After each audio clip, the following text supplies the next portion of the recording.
Okay, Okay. right.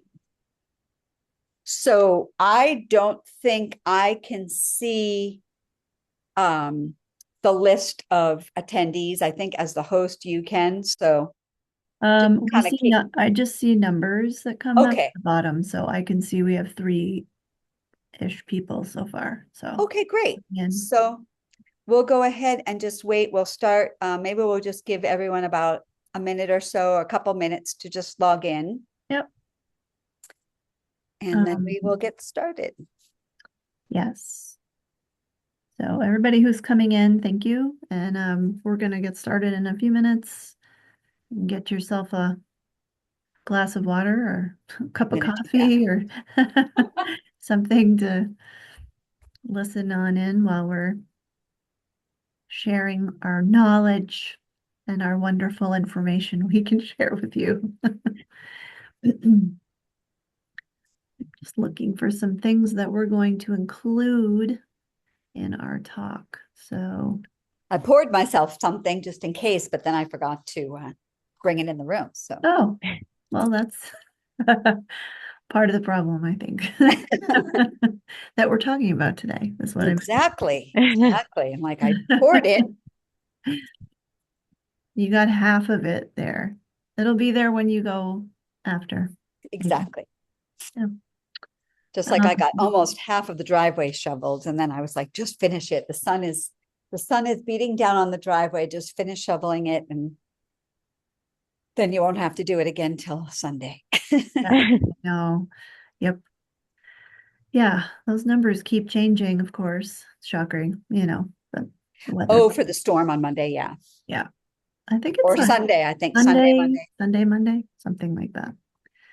Um, okay, well, let's get started. We have about 8 people on waiting for us to start. So we'll get started and then some other people can, as they come in, we'll welcome you. So my name is Jill Kenny from the Chelmsford Public Library, and this is I think this is our third installment of the Thrive virtual series or caregiver series that we're doing. And I'm not going to talk anymore today, which is probably a good thing. No, just kidding. But I wanted to welcome, and Jill, I'm probably going to say your last name wrong. I should have asked ahead of time. Hovenissian. Hovnasian. That was beautiful, yes. And I accept all pronunciation, Oh, so no good. worries at all. Okay. And Janine Madden is actually going to be leading us and the coordinating person for this talk. So I will hand it over to you. Thank you so very much. So welcome everyone. And yes, as Jill said, we really want to thank you for joining us for this third Thrive Care Partner Education webinar. And that's brought to you by the Chelmsford Public Library. And so it's really nice because the library is the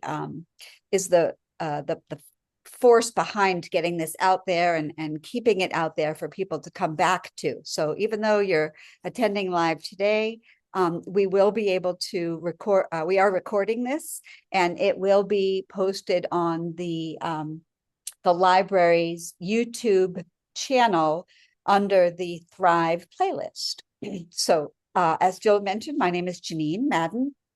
And so today we are going to be learning a little bit more about changing our mindset in regard to the roles that our roles as caregivers or care partners with our loved ones experiencing memory loss. So whether your loved one has been formally diagnosed with dementia or Alzheimer's or other memory related issues, or if you're just starting to begin to see some of the signs of a decline in cognitive awareness and function, our hope today is that you'll come away with some or even just one strategy to change the way that you think about your role in this relationship. So I know that Jill mentioned, Jill is here. Library Jill mentioned that Alzheimer's Association. Jill is here today, and I'd like to introduce you to her. Jill Hovnasian is a social worker working as the local helpline manager for the Massachusetts, New Hampshire chapters of the Alzheimer's Association. She's been with the association for 9 years and worked at adult adult day health programs and in hospice care. So we really thank you so much, Jill, for joining us today. Can you tell us just a little bit about your role at the chapters, Massachusetts and New Hampshire chapters? Yes, and thank you so much. I'm so glad to be here. Thanks for inviting me along. And Janina's put together such a wonderful program that I think can benefit anyone providing care to anyone. So, so glad to be part of it today. At the Mass New Hampshire chapter, I provide follow-up to folks who have called our 24/7 helpline. So if there's a specific resource someone's looking for help with or registering for a program, things like that, I'm typically the person who will follow up with you. So I hope perhaps we'll get to connect sometime. Absolutely. And, if you, as we go along, if you want to, I don't know if you have access to the chat, but if you do, if you want to pop that helpline number in there, Oh, it's a yes. wonderful resource because my understanding is it's a 24/7 helpline. It is, yes, and naturally, I'm biased, but I do think it's a great resource. It's staffed by master's level social workers and therapists who are available 24/7. And the biggest thing I like to stress is I think helpline sounds like hotline, which sounds like crisis, and folks can certainly, and we encourage them to call in crisis. But really, we encourage folks to call anytime for any reason at all, whether it be that you're not sure why you're calling or you have 20 questions or one question. So please don't hesitate to call that number anytime. My colleagues there are really compassionate and truly are waiting for your call.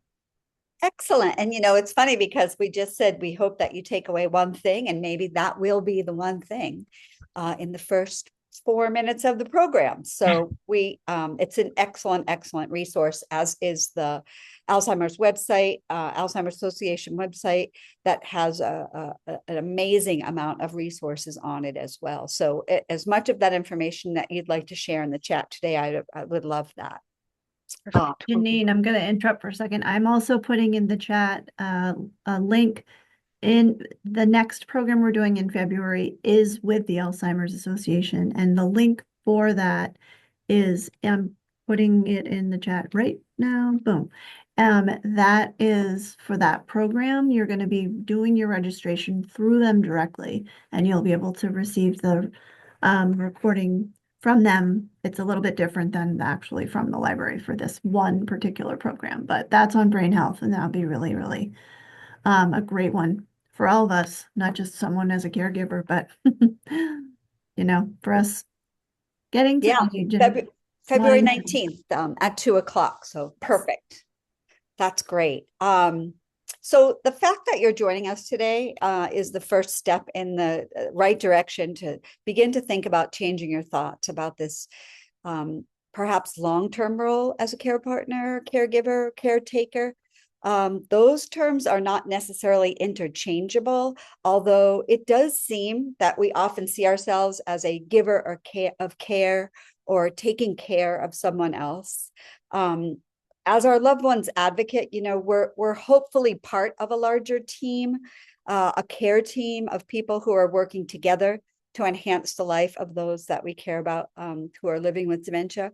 You'll often hear the term loved one. I use it a lot in these kinds of presentations, and particularly the ones that I do, because really at the foundation of the relationship is love, right? It's that sort of cement that holds it all together. And it very well may be the reason that you've made the choice to remain very, very active in the life of your loved one in a capacity where you're committed to helping them to the best of your ability. And that's really what today's talk is going to focus on, is how we perceive ourselves in that role, whether it be by marriage or family ties or friendship. That deep well of love kind of forms the foundation for your support. So progress, not perfection was an intentional topic today. You can kind of see this half empty, half full glass as part of that first slide. And that idea of moving forward and making little bits of progress without that expectation of things always being perfect and always being done perfectly is really part of what we're going to be talking about today. So before we begin,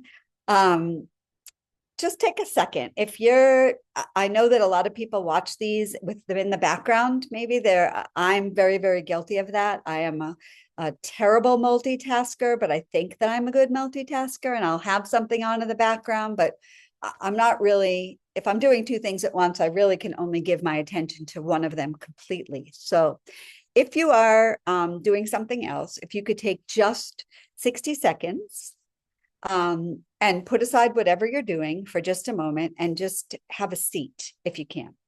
And notice your shoulders.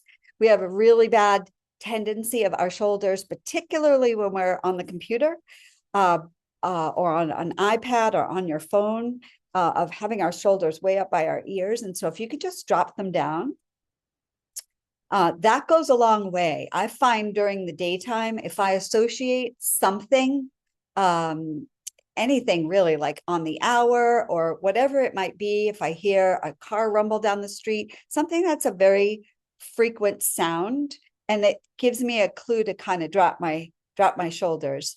And then the other place where we store a lot of stress is in our jaw. And so if you're noticing that your jaw is really tight or you're clenched, just relax it.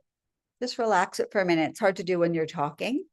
The other thing that's very helpful is kind of just looking to the right and looking to the left. And when you do those two things, you'll see like, oh, that hurts, or it doesn't. But we tend to store a lot of our stress in that neck region, in our shoulders, in our neck, in our upper back. So once we're aware of those areas of stress, once we realize, oh my gosh, my shoulders have been up all day, or I haven't, gotten up and taken a break, that self-awareness piece, which we're going to talk about, really, really can make a great deal of difference in reducing your stress. Just being mindful of those things that can really start you on that path of self-awareness.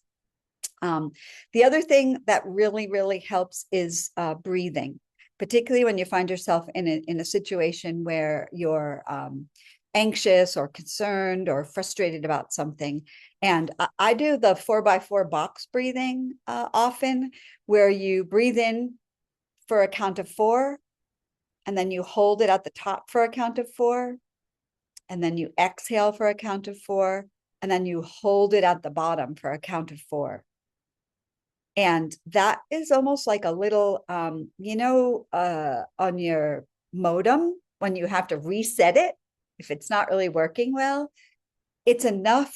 It's 16 seconds, but it's enough to reset your brain to say, I'm focusing on something that has to do with my own self for 16 seconds. And you can repeat that as often as you need to repeat it, that breathing, to give yourself a moment to get back into the center where you are recognizing a better way to handle a situation than maybe losing your temper or becoming upset. So those two things, the breathing and the jaw clenching, relaxation, as well as the shoulder drop, are very, very helpful, and they don't take a lot of time, and they're something you can do for yourself. Quick outline for today. We're going to start with that bit about self-reflection and awareness. We're going to move to managing expectations. We'll talk a little bit about reframing your thoughts. The idea of connection and not perfection. Really, I probably should have used that as the title, because that's really what your role as a caregiver is about, is creating a connection with the person that you're caring for, as opposed to creating perfection to make sure that everything goes right, because that leads to a great deal of frustration and disappointment often. Finding joy in the moment and asking for and accepting help. Jill's going to help with some of those slides. She's just going to chime in, and I'll reach out to you if you have questions. Kenny will be monitoring the chat, and so feel free to put questions in as we go through the slides, and we will leave a little bit of time at the end to answer them. And if there is a lot of content, and if we run out of time, we certainly will provide you with an email address that you can reach out to get answers to as many questions as we can help you with. Okay, that idea of self-reflection is a very tricky one because it means that we have to take our attention off of the person that we are helping and placing it onto ourselves. So one way to begin the act of self-reflection is to think about how much time as a care partner you spend thinking about the life and the needs of the person that you're taking care of. And if you're unsure of how much time that is, just kind of try it one day. When you wake up in the morning, just be aware of where your thoughts go, and to whom. So are you waking up thinking, I'm going to have a great breakfast and I'm going to maybe get in a little bit of yoga or a walk or listen to a podcast or listen to 5 minutes of meditation before I get out of bed? Or do your thoughts immediately go to, is my loved one awake? What are we going to do today? What are they going to wear? What are we going to eat? You plan your whole day before you're even out of bed. So when you're and during the daytime, you really are concerned with all of those, ADLs, those activities of daily living that are centered around your care partner and bathing, mealtime, sleep, activity. My recommendation when you're doing that self-awareness and self-reflection part is to incorporate yourself into those kinds of questions, like, will I have time today to take a shower? Will I have time today to sit down with a cup of coffee for 5 minutes, or whatever that might be, a cup of tea? That prioritizing yourself and taking that time to make sure that you place your own wants and needs um, at the forefront of what you are supposed to do for that day sounds a little counterintuitive because you're taking time out from that person. But really, once you do just one thing, whatever it might be, for yourself, it really starts to reframe the way that you can face the day with your loved one. Women especially fall into this trap, but men who are suddenly responsible for things that they've never really had to do before can also be easily consumed by this new caregiving role, because there's a lot of different pieces to it and a lot of responsibility that goes with it. One of those very first steps you can take is just to kind of take stock, to engage in some self-reflection and determine, how much time do we really have to dedicate to our own wants, needs, and our own self-care. That idea of filling our own well. And it's a metaphor you hear a lot, oh, your well has to be full. You have to be full before you can help somebody else. And it's very true. But I also think that what happens, and, Jill, you may be able to speak to this too, based on the calls that come in through the helpline. But it is amazing as caregivers how our wells can get dry and crumbly. And we still can, and we still are, even though we are completely depleted, we still have to show up, or we feel we need to show up, or we feel we have to show up for our loved one. Do you get folks who call with that concern? Certainly, yes. And I always think that that word resilient, I think, has become sort of a cringy word for folks as of late, which I totally appreciate. I always think no one wants to be resilient by force.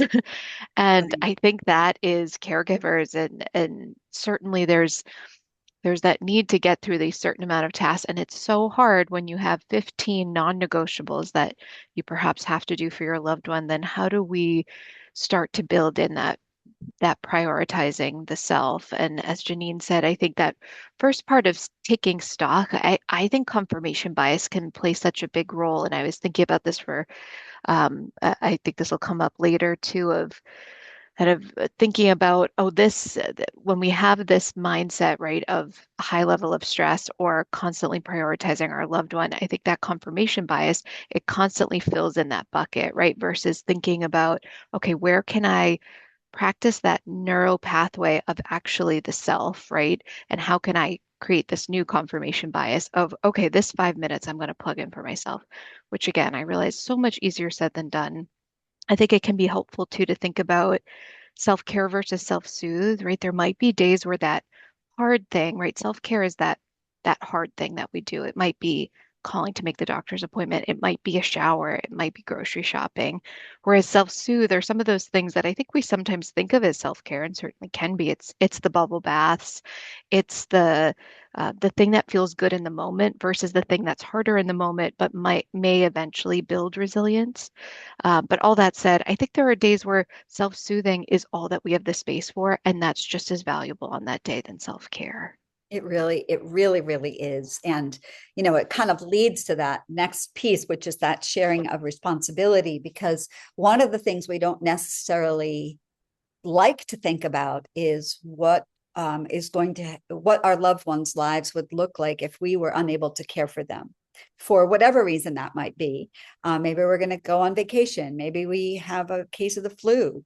But that idea of making sure that someone other than yourself, um, as much as you can within the family unit or friend unit, but building those alliances before you need to use them is a very, very important piece of that self-awareness and self-care. You know what your limits are, you know how much you can do, and calling in those reinforcements, really knowing who those people are ahead of time,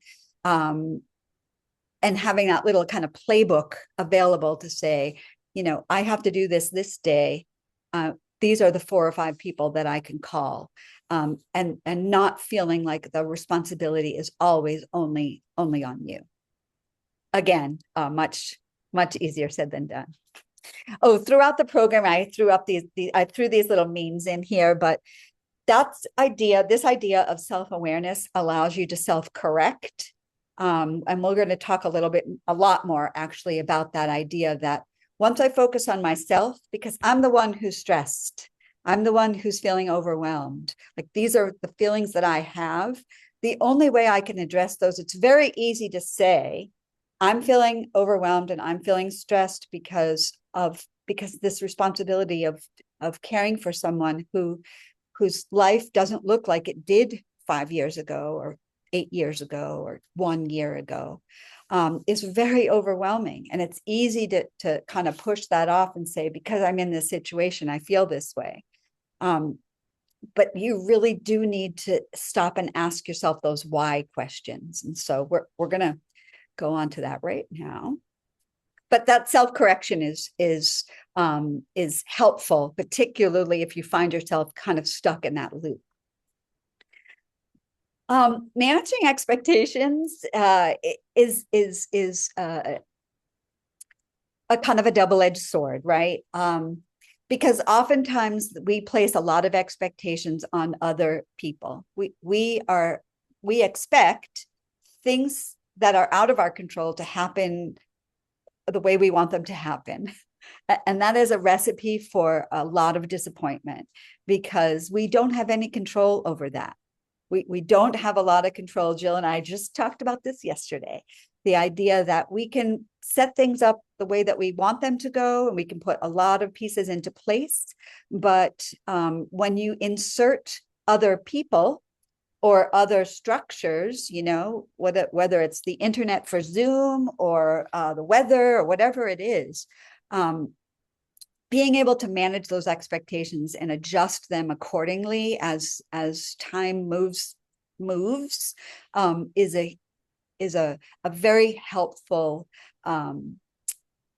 means to help us begin to deal better with situations where we feel like we're a little bit out of control. I'm sort of a law of attraction girl. So if I plan something and I think it's going to go well, and I've prepared and I've gotten myself in a proper mindset, for me, the probability of it going well is a lot higher than if I go into it thinking that it's not going to go well.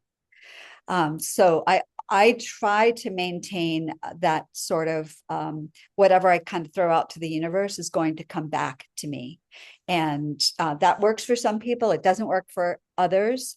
But if you haven't tried it, and we'll talk about it again when we get to reframing, I find that it works. I find that it works if a lot of people say, what's the worst that can happen? And I always tend to default and say, well, what's the best that can happen? Because I want the best to happen. And so the example that I use is taking your loved one to a doctor's appointment. Your role in this scenario is to get your loved one to the doctor, right? So you're going to prepare as best you can, recognizing that it's your loved one's doctor's appointment. And they may decide that they don't want to go. And it took me a long time as a caregiver to recognize that wasn't a decision I got to make. I was there to take them. And if they just flat out refused to go, then I had to reconcile in my mind that it was not my fault. That was through, I had to give myself some grace. It was not my fault that I couldn't get them to go. My expectation was that I could make them go, but I really had to reevaluate that and say, have I tried everything that I can to make the situation turn out the way that I want? Yes. Did it not turn out the way that I want? Yes. So you just have to manage those expectations. And just know what the goal is. What is the goal? Is the goal to make sure that they, that they're dressed appropriately, that they are, ideally you want to get them to the doctor's appointment. So if they show up in their pajamas, then they show up in their pajamas. You can only do so much. And knowing those limitations and through trial and error, putting procedures, if you will, in place. If you know your loved one takes a long time to get ready, then don't expect them to be able to leave at 10 o'clock if they wake up at 9:30. So it's those kinds of things, being your awareness of them, their routine and your own routine really makes a big difference. If you know that they enjoy going out to breakfast, then you can always, if you have an early morning doctor's appointment, you could maybe just, excuse me, have a banana or something small before you leave the house, and then talk about going out to breakfast. Knowing what they like to do is really a very beneficial way to get to help people get to where you want them to be when you want them to be there. And deciding what's important, right? So what's important to you that day is your role is to get the person to their appointment. And that's what's important. Recognizing that there are 5 or 6 or 10 or many steps to get to that place weaves into how prepared you are to do it. But at the same time, putting aside some of those ancillary things and focusing on what's important really can help you eliminate the distractions and just recognize what it is that you need to do. Giving yourself credit is really difficult if the action that you're trying to complete doesn't happen, right? It's that we're going to talk a little bit more too about it, about giving yourself that grace, that permission to say, I tried the best that I could. This is my limitation. And this is as far as I could go in this situation, and to remove the expectation from your loved one or anybody else for that matter. You might get all the way to the doctor's office and then have the doctor not be in. So you've gone through the whole morning and your loved one is there and everything is great. And that is so frustrating. I work for a doctor, and no one likes when we call to say, so sorry, we need to reschedule. No one likes to hear that. But as Jill mentioned earlier, that resiliency piece to say, okay, I guess we're going to breakfast, as opposed to the opposite reply, the opposite response, which is that frustrating, I can't believe we went through all of that. It was so complicated and difficult, and now it was kind of a waste. But it really wasn't. It was an opportunity for you to change the way you think about a particular situation, and modify your response to it. Is this tracking? I think so, certainly. And I think you touched on I mean, so many important things. And a couple of things that pinged, especially for me, were the trial and error.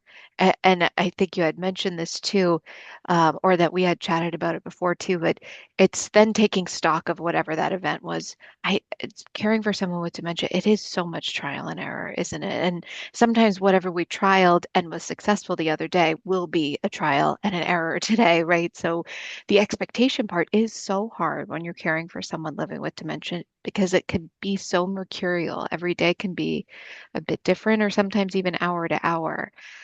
So, like Janine said, giving yourself credit and then doing a bit of an assessment afterwards of, okay, what did we trial and what went well and then perhaps what didn't, and it could help inform the next scenario. Like Janine said, your loved one might need 3 hours before an appointment, right? And that's really challenging to do. And we might see, okay, what does 3 hours look like next time? And then we know, okay, we checked that box, right? We did all we could. We gave the 3 hours. We're going to give ourselves that credit.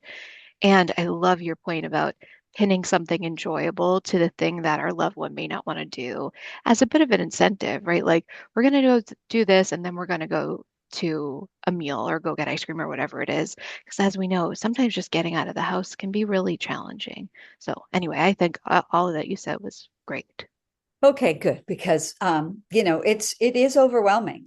Just the role as a caregiver can be overwhelming depending on how we look at it.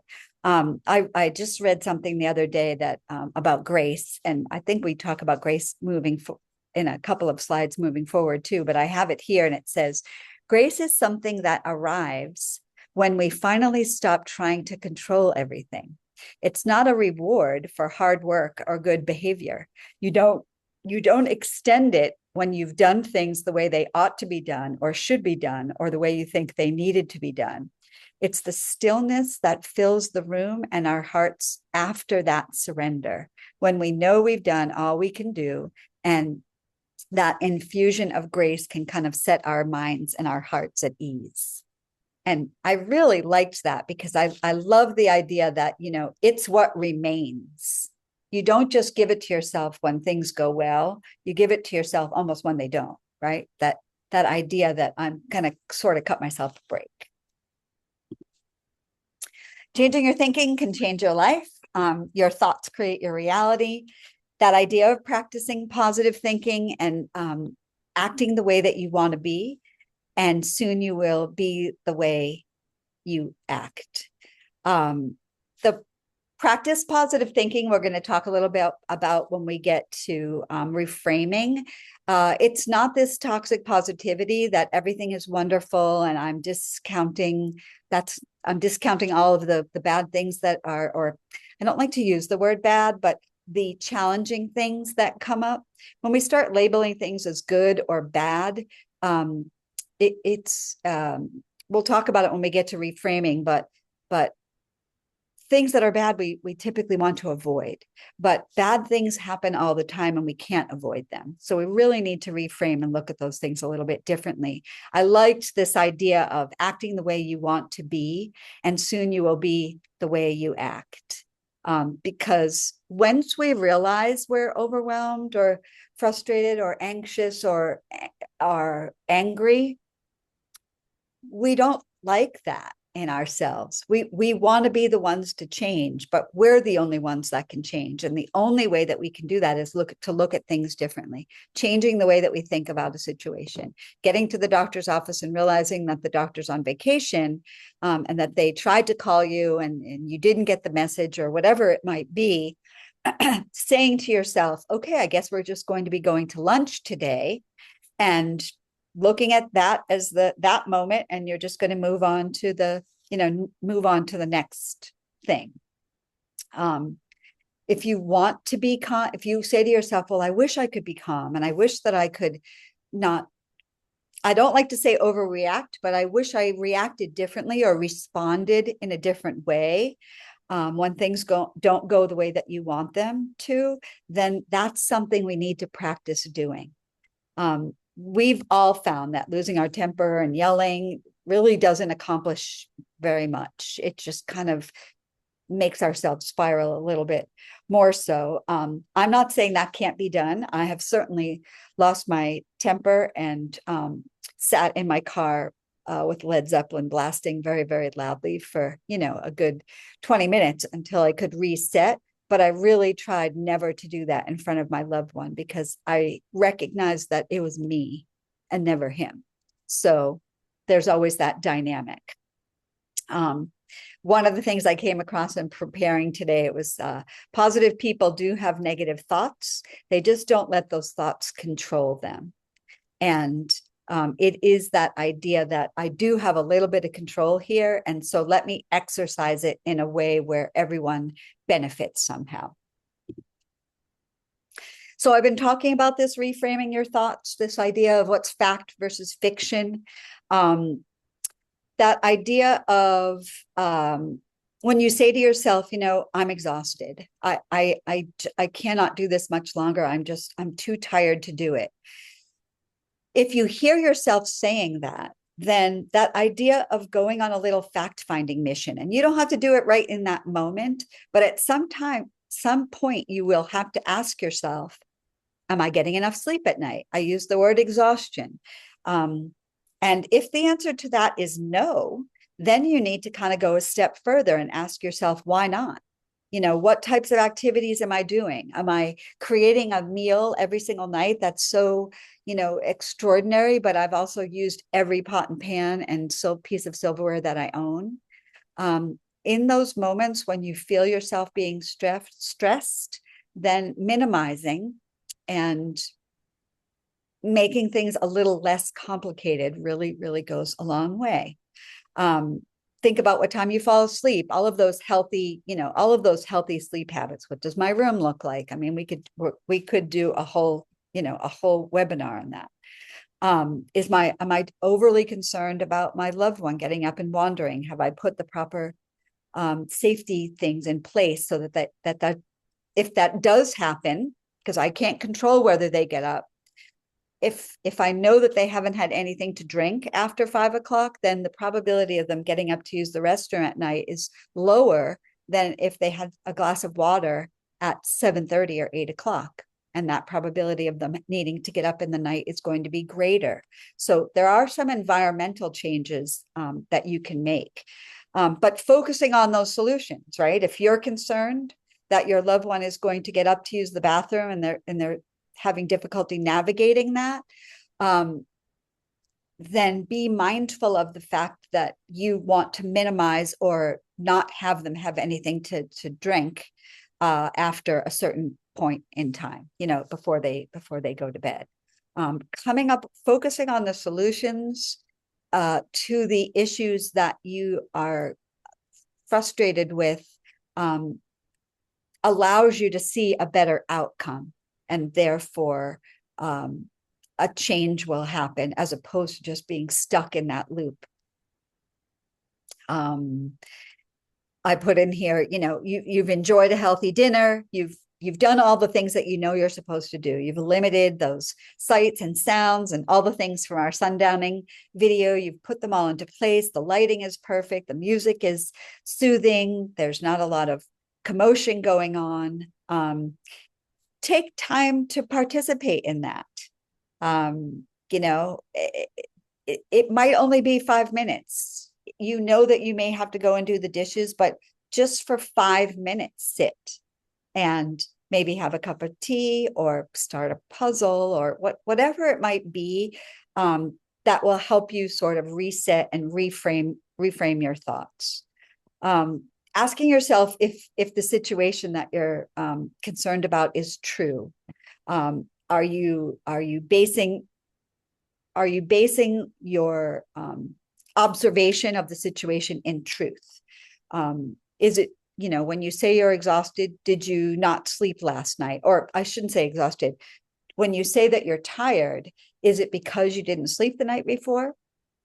Or is it that are you using the word tired to describe other things and reframe those things, being a little more specific? I'm tired because I put off doing the laundry or whatever it might be. I didn't reach out when my neighbor said, "Hey, can I pick something up at the grocery store for you?" And they knocked and said, "Can I pick you up some, whatever you need?" And I said, "No, it's fine. I'll do it." So those kinds of things, just reassessing. Okay. And determining whether or not there's something that you can do to change it. In that case, you can totally say, sure, if you could just pick me up some milk, butter, and eggs, that would be fantastic. You don't necessarily need to give them, your full whole grocery list, but the 3 or 4 things that you needed to step out for, that you couldn't step out for, you might get someone who is able to help you with that. Okay. That accentuate the positive, kind of goes back to that positive thinking piece. We spend a lot of time in the past thinking about what happened. I'm not even talking about a year ago. I'm talking about this morning. I can't fix anything that happened to me this morning. I can't, that didn't go the way that I wanted it to. There are a lot of things that we engage in over which we have no control. And I have very limited ability to change some of those things. Same thing about thinking about the future. When you wake up in the morning, it's okay to look at your calendar and say, okay, I have memory cafe this morning at 11 and I need to get the coffee at 10:15. And I have a webinar at 2 p.m. and then a meeting at 3 and yoga at 5:30, which is my day today. But what I can't do, or the trap I can't fall into, is perseverating on my 5:30 yoga class and negating everything I've done today to say, I need to make sure I'm done by 5:30. If I get to my class at 5:45, then I'm still in my class. If I miss my class, I miss my class. But living in that present moment and recognizing that's really all we have, even in the present moment. When I'm thinking about the past, I'm doing it in the present. When I'm thinking about what I have to do later on, I'm taking up time in the present. And we spend a lot of time in our brains on those two places. We love to linger in the past. And that sometimes, we're falling back on positive experiences also. But when we spend a lot of time there, we are giving up that time in the present. Same thing, right? It's all just a reiteration. If you change the way you look at things, the things that you look at start to change. Situations where you previously, and we're going to get to it in a second about connection, we all recognize that our loved ones are not going to always be in our lives, and they may not always be in our lives in the capacity that they are right now. So anticipating a more significant decline, well, I recognize that this was a good day, but what about, just change the way you look at it and think, I had today. Today was a wonderful day. We did a cool thing today. There are 24 hours in a day, right? And we're awake for whatever, 16 of them, or however many we're awake for. If you're going to go back at the end of the day and think about what your day was like, really try to shine that spotlight on the good things that happen. And sometimes the good thing that happens is, my loved one and I didn't argue about anything. Everything was fine. We had a moment to sit down and just sit and be and sit in front of the fireplace and relax for 5 minutes. So starting to pick out those little good things that happen, begin to fill that well slowly but surely over time. And then you find that there are way more good things than things that you feel it didn't go as well. And again, I'm also really reluctant to use the word good, but things that went the way that you, when you set your expectation, wanted them to go. Okay. I know really briefly, I know that one of the previous in preparing for one of our previous caregiver talks, I had a conversation with April Hunt over at the Senior Center in Chelmsford. She is just a wealth of and it may have been Colleen Normandy, but one of them. They are just a wealth of information here in Chelmsford at the Chelmsford Senior Center. But I remember one of them telling me a little anecdote about it may have been April, because she runs a fantastic caregiver group over there, about how one of her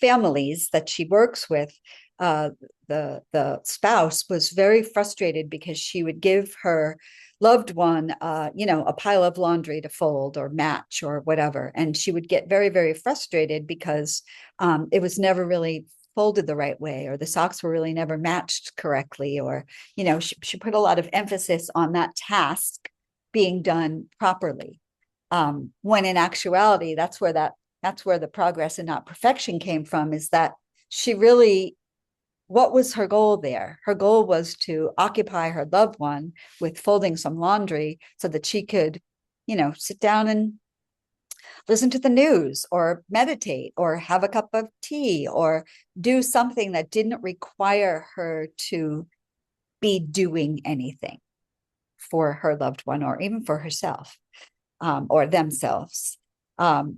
So removing that idea of, just give them towels, don't give them your clothes. Try and determine what it is that you're trying to accomplish, and then remove a lot of expectations. And I know a lot of people out there are thinking, well, then I just have to kind of fold it all myself later. Well, then pick a different activity. Don't set yourself up for failure by saying, I'm going to let my husband load the dishwasher. He's not watching this. I'm going to let my husband load the dishwasher, even though I know I'm going to have to load it again, because he doesn't really know how to do that. Give him something else to do. Ask him to help you in a different way. Please go fill up my gas tank in my car. So set yourself up for, changing the way you look at things, before you have to undertake whatever it is.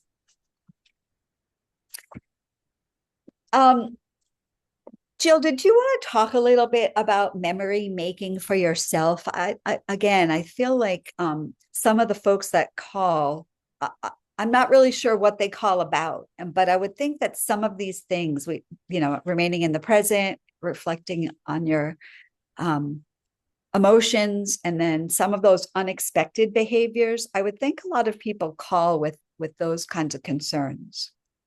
Certainly, yes. And, I think folks are often trying to figure out how can I still have a relationship with my loved one, and in what way can we continue to connect? And I think this goes back to what Janine was sharing about the expectations, right? I think we naturally might default to having the expectation of our loved one and of our relationship that we used to have pre-dementia symptoms, and understandably so, right? That's what's intuitive.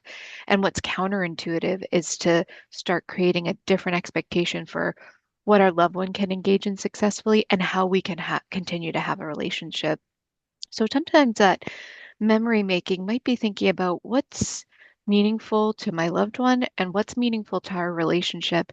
And is there a way I can adapt this slightly so we can continue to engage, and that I can do this for me, right? It's this self-preservation to continue to have those moments of connection.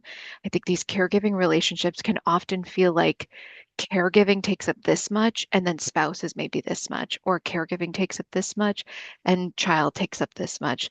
So we're thinking, and understandably, right? Of course, you have a zillion tasks in a day that are related to caregiving.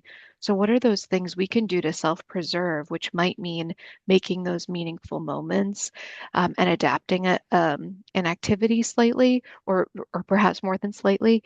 But that might look like spending time together with a favorite song, right? And maybe it's a song you know your loved one connects with. Maybe it's every day around that transition of, I know that Janine was talking about this program they did recently about sundowning, right? Maybe at 5 p.m. every day, if that starts to be a time where you notice patterns and triggers, maybe that's the time where we have a go-to 2 or 3 songs that we know we can put on. Or perhaps it's spending some time looking at an old photo album together or doing something tactile. Um, I think it's it's important for us as caregivers, right? What is that thing that we can do for us that maintains the relationship that, again, continues to fill our cup? Yeah, absolutely. It, it requires a good deal of self-awareness. You need to know what it is that you want to do. That idea, just like you said, of memory making for yourself. Uh, you know, um, Jill and I were very, very sensitive this morning in the memory cafe because our guest kept saying, "Do you remember? Do you remember?" And in these situations, we know what language to use and what language not to use, but out there in the wild, people are going to say what they're going to say. And when you're talking with people about memory, for with people who have memory loss, sometimes that caregiver gets caught up in that. Like, I'm afraid to I'm afraid to talk about memories because I recognize that my loved one may not remember them, um, or be able to recall them. But it doesn't negate the need to continue to make memories for yourself as the caregiver.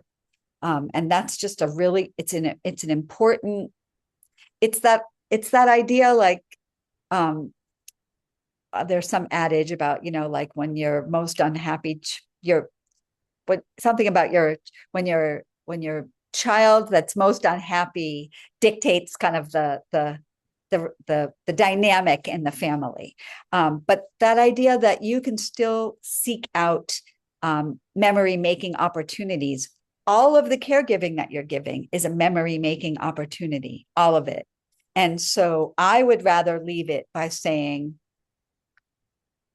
um, these are the good and wonderful memories that I had, as opposed to becoming overwhelmed with the things that are stressful, if that makes sense. I'd rather you remember being able to sit with your loved one in their bed at the end of the day, and assuring them of whatever it is that they need assurance for, versus the tasks that it took to get to that moment.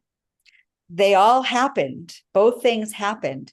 We do tend to kind of fall back on I'm so happy to get everybody ready to go to bed, as opposed to that meaningful bedtime ritual. Remaining in the present really has a lot to do with that. And that idea that I can't undo what's happened in the past and I can't predict the future. I'm not a fortune teller.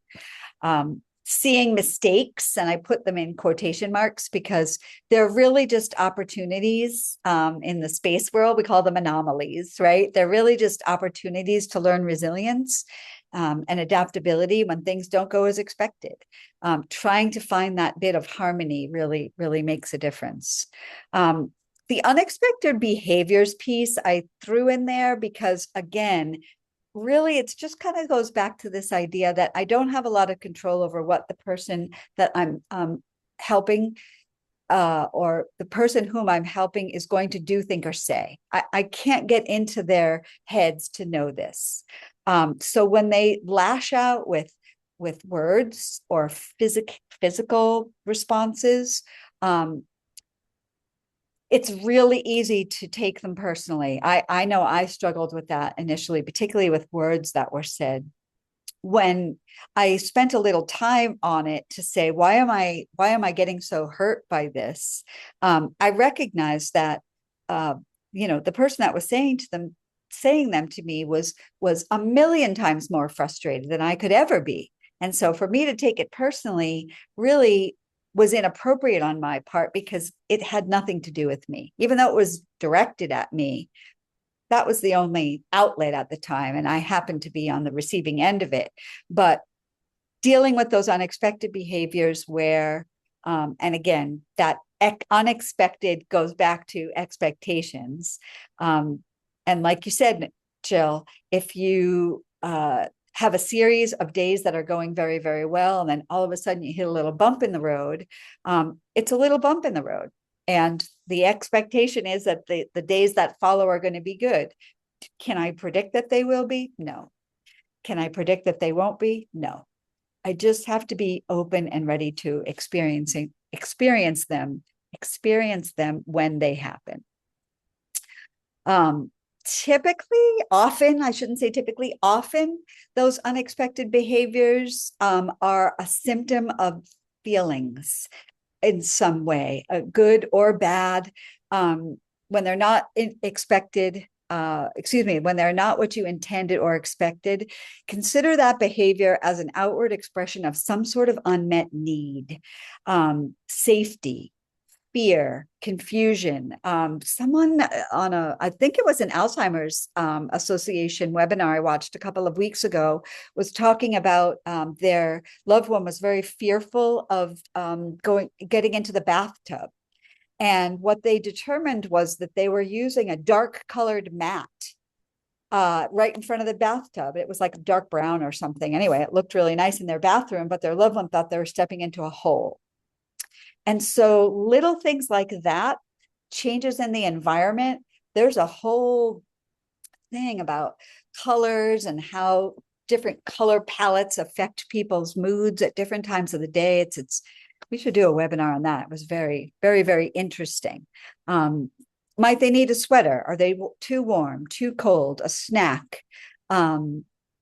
Spending the time that you would normally spend becoming upset or irritated or exhausted, and thinking instead about how more positively, how you could change the situation to a more positive outcome, and how things could be handled differently, considering those solutions and not the problems. The time is the time, right? You're going to spend the time on one of those options. And if I have a choice, I would rather spend it coming up with a solution to getting my loved one to take a bath, or maybe just skipping a bath today and just getting a hot wash, warm washcloth, and cleaning them that way instead of expecting them to eat what you've made. Just let them eat or not. There's so many different factors in there. With just a little adjustment, we can really make a difference in our response. Last one, I think, if you're willing to change your thinking, you can change your feelings. And if you change your feelings, you can change your actions. And by changing your actions based on good thinking, you could change your life. I wish that based on good thinking was parenthetical. But I think that idea of if you are willing. So I'm hoping that the people who have logged on today are saying to themselves, something has to change. My loved one is not going to be the change factor, even though they are their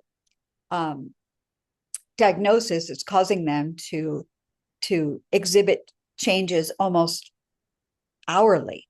But I need to make a change so that I can handle the things that come at me with a greater sense of confidence than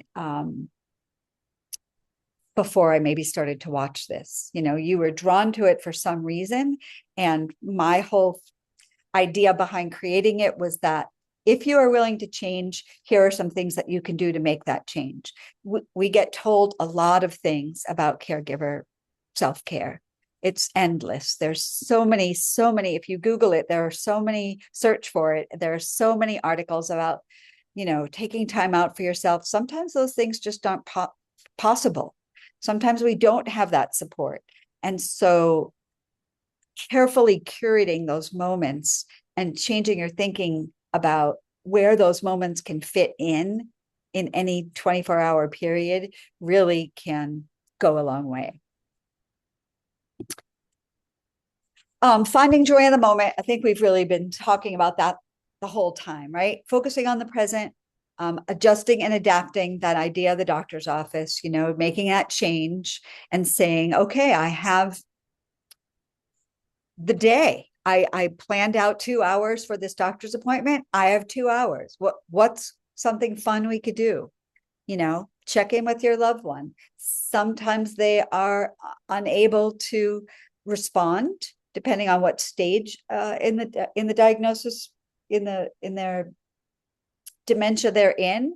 But the person. I just spent some time with a friend who is diagnosed with posterior cortical atrophy. Atrophy. Yeah. Yeah. And it was very, very difficult because when she was first diagnosed, it was very easy to know what she liked.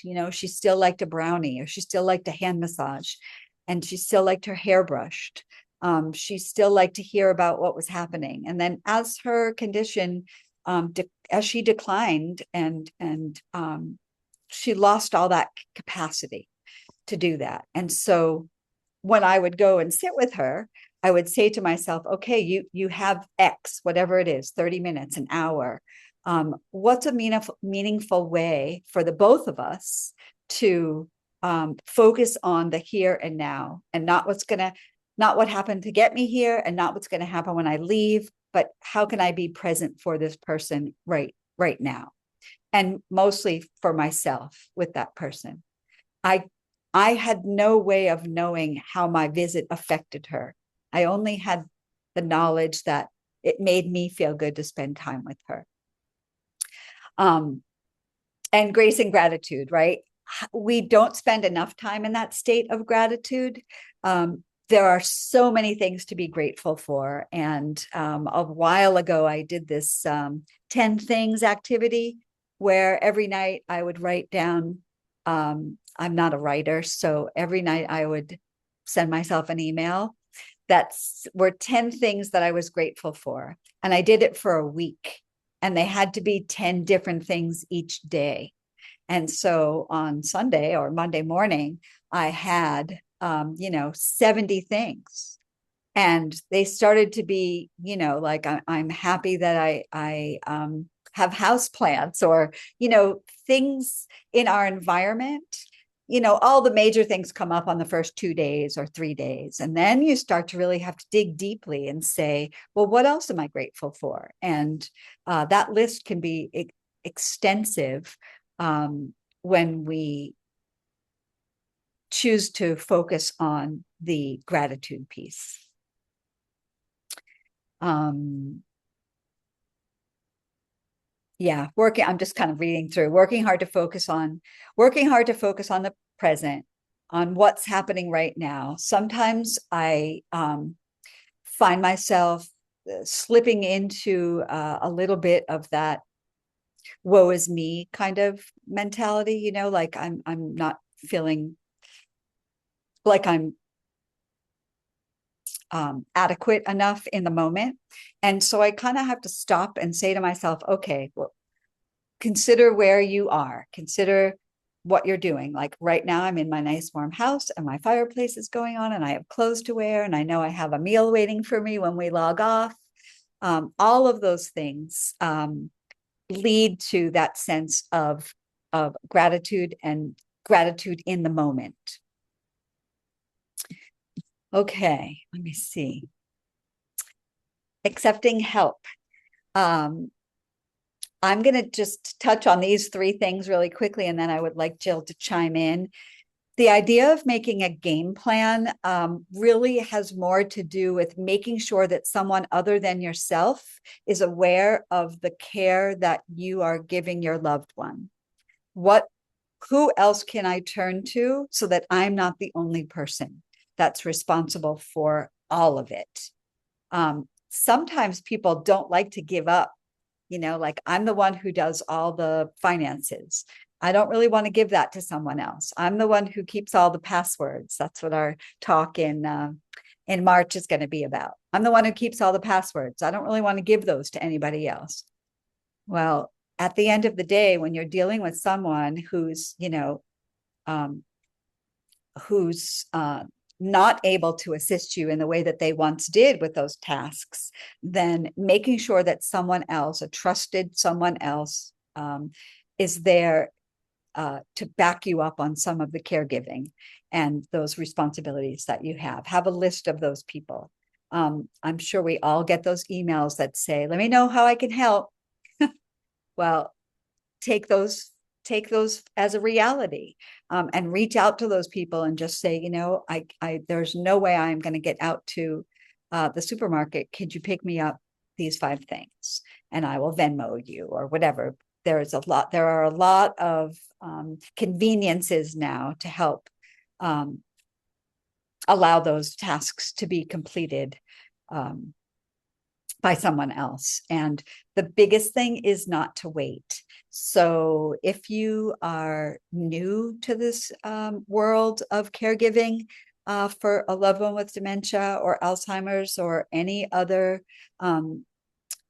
decline in cognitive ability, like they maybe have mild cognitive impairment, they've either been diagnosed, they haven't been diagnosed. If you're noticing behaviors that are not if you're noticing behaviors that are unusual and that you keep seeing them over and over again, don't wait. Don't wait until you need help at the last minute.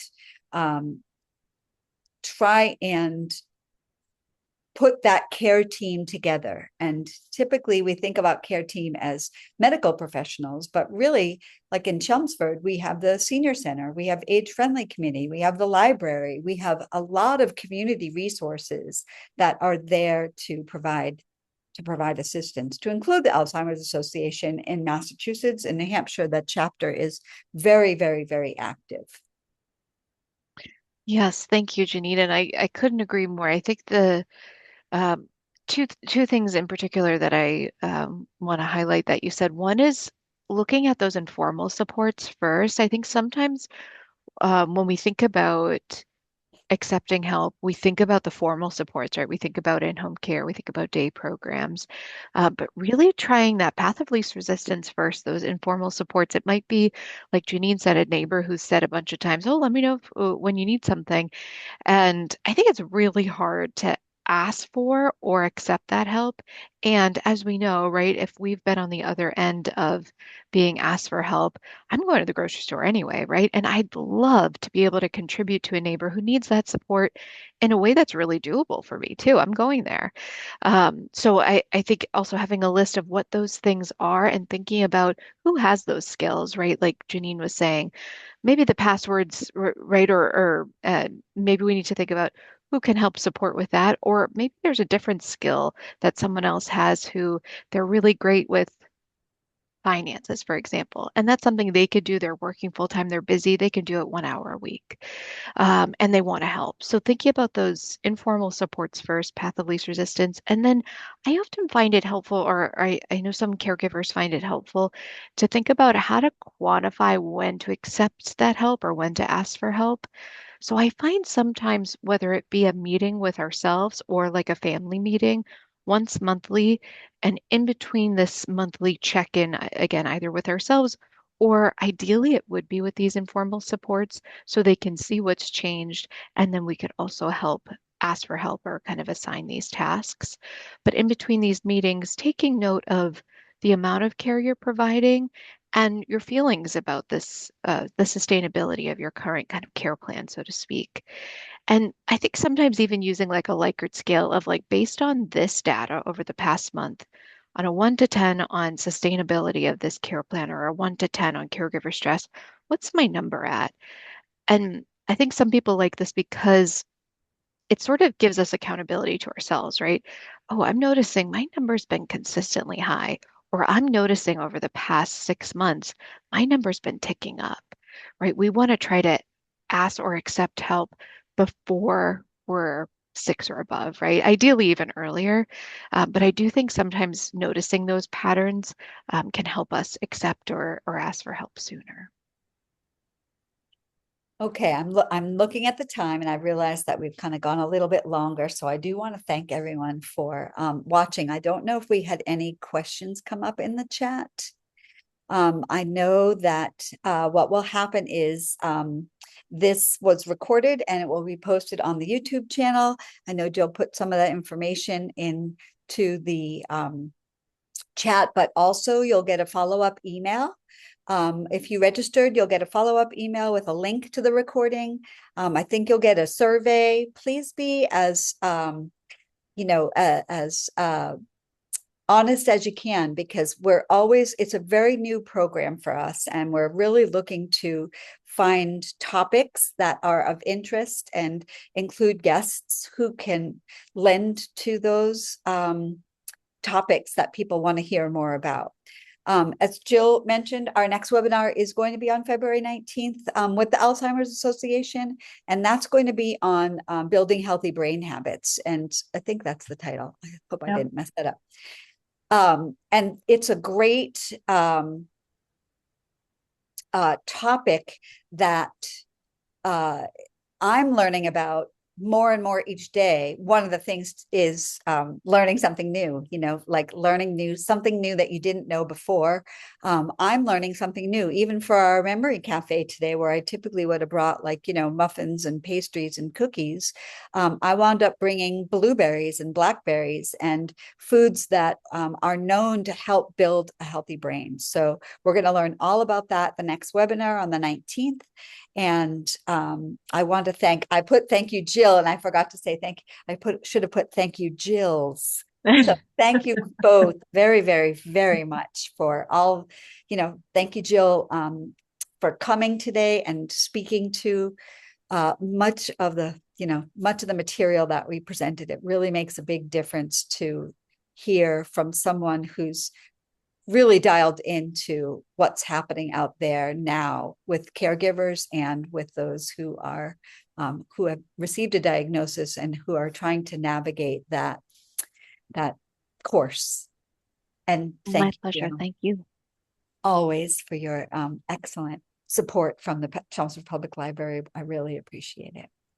Yeah, and then part of that survey will be for us to sort of hear from you to see what you'd like to hear more about and what we can try to come up with to support other programs that of topics that you'd like to hear. So yes, please follow up when we reach out.